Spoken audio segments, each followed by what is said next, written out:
Paeng mabangis, makinis, manipis, minsan madungis, pero masarap. Mwah! Ikis. Sexy time na. Sexy Mega!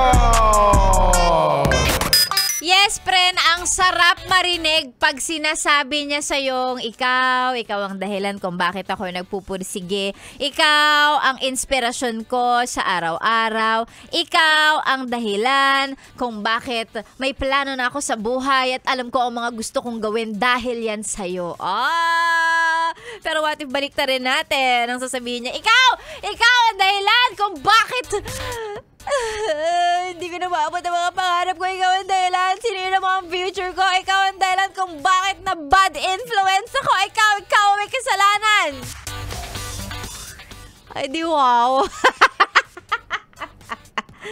Ayan. Isa lang po yan sa mga paalala ni Sexy Mega na tayo, i-evaluate natin kung ano ba ang impact natin sa mga taong nasa paligid natin. Tayo ba ay nagbibigay ng inspirasyon o nagbibigay ng konsumisyon?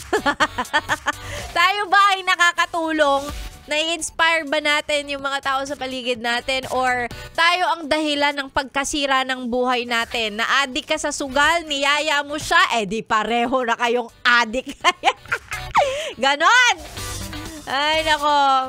And kung napagtanto mo na na negative ang epekto mo sa ibang tao, ano pang gagawin natin?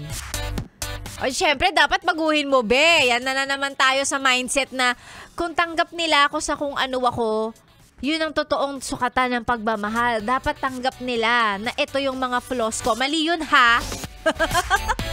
Totoo naman, di ba? Yung mga totoong makakaintindi sa'yo o yung mga totoong taong mamahalin ka, tanggap ka sa kung sino ka. Pero yes, friend, meron tayong tinatawag na character development.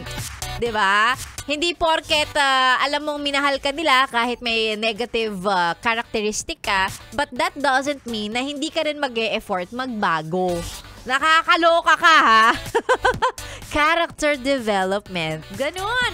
Yung unti-unting magiging mabuti kang tao, magbabago ka, ganyan, 'di ba? Yung mga maliliit na napapansin sa ng ibang tao na hindi maganda, unti-unti mong babaguhin. Ganun dapat, 'di ba? Habang tumatanda, you're getting wiser. Hindi yung habang tumatanda, parang paurong. Ano 'yun?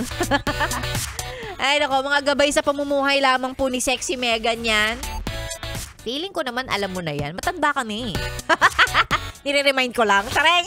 Sexy Mega na po ang inyong kasama ngayong solid, beautiful Thursday. And yes, FM. Tareng! Yes, it's the last day of the month of July. Grabe, ang bilis. Ang August, dadaan lang, tingnan mo. Pagkatapos niyan, burr months na. Whenever... medyo nagpapainit na po ng yelo.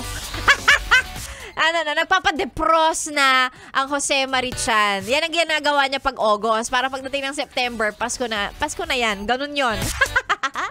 Ay nako, i-enjoy natin ang huling araw ng buwan ng July. Sa mga nais magpa-shoutout, libreng-libre. Pero kung sumweldo ka na, baka gusto mo namang mang-libre dyan, ha? Kahit isang milk tea lang, large. Full of ice with normal sweetness. Chareng. And extra boba pearls. Ay nako, sa mga nais magpa-shoutout again, sige lang isend sa ating Facebook page, DJ Mega ni SFM. Huwag kalimutang i-follow at i-like din yung page na yan at mamaya babasahin natin ang mga pa-shoutout ng mga yes friend natin. Sexy Mega na ang inyong kasama dito lang sa stasyong masarap pakinggan habang nagre-relax ka dyan. This is 101.1 Yes FM. Solid!